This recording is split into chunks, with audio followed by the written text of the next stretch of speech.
Are you ever sat there staring at an empty MIDI clip, desperate to make music, but the weight of writing a melody which fits with a track and one that you like is just stopping any progress? Well, what if I told you in no time at all that you could write a melody which fits perfectly with your track and requires very little music theory knowledge? So welcome back to this multi-part series where I break down the process of creating what I'm calling a Sass house track from scratch. In this next installment, we're going to tackle everything melodic, from a bouncing bass line to some seductive vocals.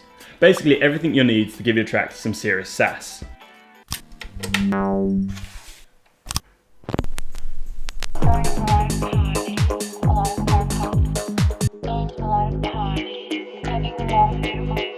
At the top of the agenda, a unique and characterful lead sound to base our track on. Here I'm using the patch I created in the Hypnotics lead video that I put out at the end of last year. The link's in the description.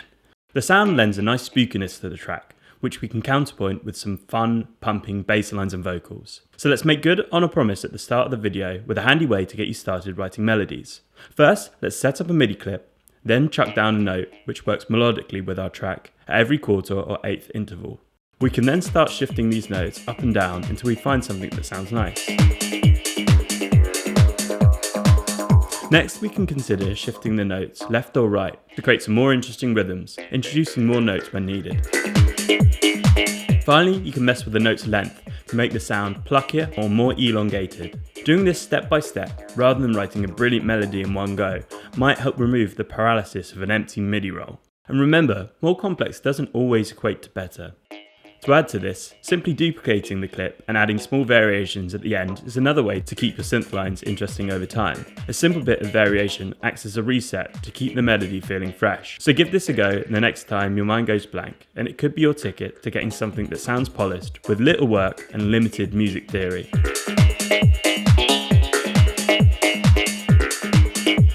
Now for our bass line. Here I'm using the short skirt straight jacket bass I programmed for my latest prog house bass video. So if you want to know how to make that, then check it out. The link will also be in the description. For this track, I want the bass to back up our lead sound, following the melody. Here I'll have the bass line mirror the first part of the lead, giving our leads some space to echo out.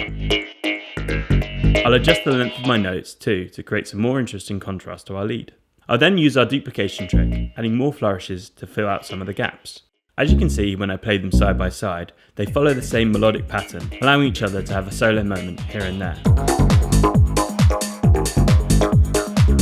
Now we've filled out our two main elements, we need to turn our attention to elements which are going to sit in the background. You may wonder why these are even necessary. Shouldn't everything stand out? The background, or atmospheric elements as I often call them, help fill out the sonic space, making the track sound fuller, without distracting from our main elements. They're the extras in the scene, but without them you'd have Bane addressing an empty stadium. Not much jeopardy there. So let's start with a staple, a pad. I've used the preset from UHE Hive, which I've filtered to take away the harsh high ends and any unwanted lows. It's going to sit sonically in between the lead and bass, so I'm really only interested in those frequencies anyway. For this I'll draw in a 2-note chord, shifting it up for the final 4 bars. Next, a plucky rhythmic synth to follow along with our pad. Here's the settings if you want to pause the video and recreate it. I've applied some convolution reverb, echo and LFO modulating an auto filter to introduce some more movement and have the sound sit back in the mix some more. I'll plug in a jaunty rhythm that follows the pad, again rising in the final 4 bars.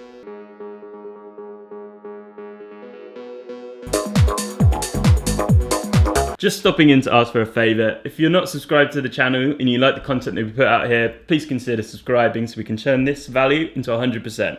Alright, back to the video. Now for the all-important vocal. Found this one where I find a lot of my vocals by searching for old interviews on YouTube.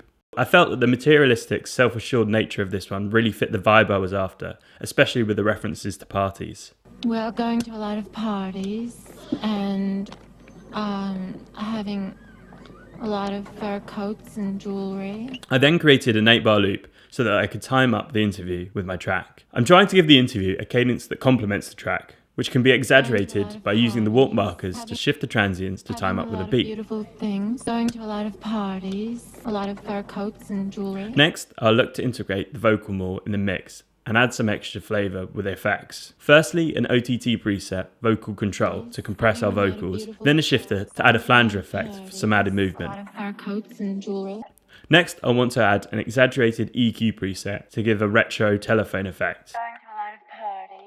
This one is called UU and exaggerates that vowel sound whilst also cutting some unnecessary frequencies to help the vocal sit nicely in the mix. Now an echo with an LFO controlling its filter and an autopan set to 50% to add some final extra movement.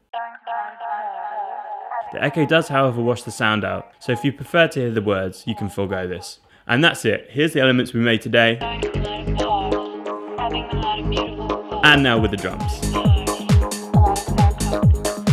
So that's the video. I hope you guys are enjoying the series. Please let me know in the comments down below if there's anything you want me to elaborate on. I usually respond to all the comments, so I'll get back to you as soon as I can. And if you want to know how to make the lead sound that we made in this video, then go check it out in this video here. And as always, don't forget to like, comment, subscribe. Helps the channel out. I'll catch you guys in the next one.